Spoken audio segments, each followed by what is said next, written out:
Al Qaeda chief al Zawahiri को ढेर किया गया, लेकिन सियासत हिंदुस्तान में तेज हो गई है। बीजेपी सांसद रवि किशन ने भारत के अंदर अल जवाहिरी की सोच रखने वालों को मारने की बात कही तो विपक्ष हमलावर हो गया।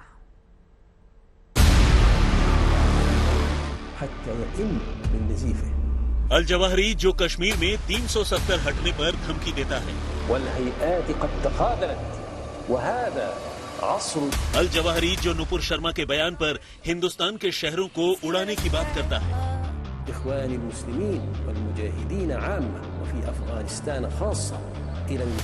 अल जवाहिरी जो कर्नाटक हिजाब विवाद पर वीडियो जारी करता है।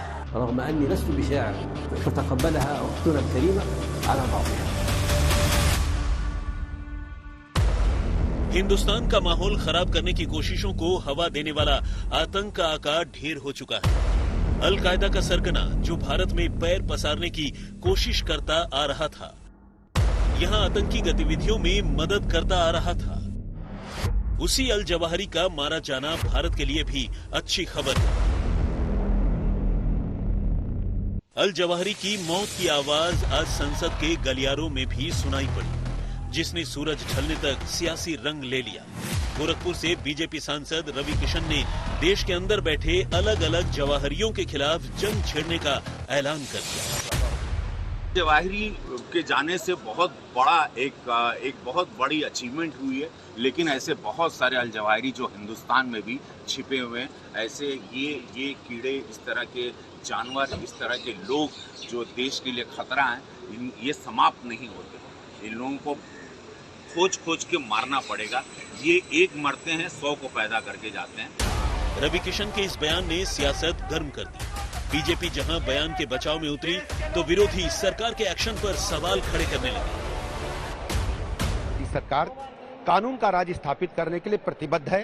उत्तर प्रदेश में चाहे टेररिस्ट हों, चाहे गुंडे बदमाश लफंगे हों, हम किसी को नहीं छोड़ेंगे। जो भी कानून तोड़ेगा उसके खिलाफ कानून के तहत कड़ी कार्रवाई करेंगे। मोदी जी का दावा है पूरे देश से आतंकवाद खत्म हो गया। आतंकवाद के मामले में ऐसी हल्की टिप्पणी नहीं करनी चाहिए। अल जवाहिरी अगर मोदी जी के राज में है तो उसको क्यों नहीं मार रहे हैं मोदी जी? क्यों नहीं इनकी सरकार मार रही है?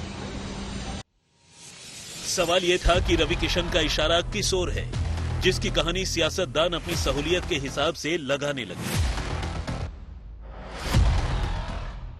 रवि किशन जी को शोभा नहीं देता इस प्रकार की बातें बोलना। जो आतंकवादी है उसका खात्मा तो होता ही है, मगर इस प्रकार से बातें करके वो इस चीज को डाइल्यूट करते हैं। टेररिज्म के ऊपर पूरा दुनिया में सब लोग सशक्त से हथियार से कार्रवाई कर रहे हैं। यहाँ की सरकार भी, यहाँ नहीं पाकिस्तान में घुसकर भी कार्रवाई किया है। किसी को यहाँ छूट नहीं मिलेगा, सबको सजा मिलेगा। अल जवाहिरी की मौत हिंदुस्तान के लिए किसी खुशखबरी से कम नहीं है, क्योंकि आतंक के खिलाफ लड़ाई हिंदुस्तान भी काफी वक्त से लड़ रहा है और अल जवाहिरी की आतंक की कड़ी भी कहीं न कहीं हिंदुस्तान से जुड़ती है। और हम देखते हैं कि लीडरों को ऐसे टारगेट करके मार देते हैं, लेकिन नया लीडर भी आते हैं। ये कई सिर का एक मॉन्स्टर है कि जब एक का सिर को आप काटा तो दूसरा सिर भी आएगा। इसलिए इतना जल्दी अब आराम करने का वक्त आया नहीं, लेकिन वैसे तो खबर अच्छी है। 21वीं सदी में इस तरह की आतंकवाद, दहशतगर्द विचारधारा के लोग, उनका कोई स्थान नहीं है। और एक और उदाहरण है कि कितने दिन आप खैर मनाएंगे, कभी ना कभी अगर आप इस रास्ते पे चलेंगे तो आपको। और इसमें एक चीज़ और है, पूरी दुनिया के तमाम प्रजातांत्रिक देश एकजुटता से इस संकल्प की तरफ बढ़ रहे हैं कि इस सदी में आतंकवाद का कोई स्थान नहीं, ना आतंकवादियों का कोई स्थान। सवाल वही, क्या एक अल जवाहिरी के मारे जाने से आतंक का खात्मा हो जाएगा? क्योंकि ओसामा के मरने के बाद भी अल कायदा खत्म नहीं हुआ, और इस मौत के बाद क्या अल कायदा का नामो निशान मिट जाएगा?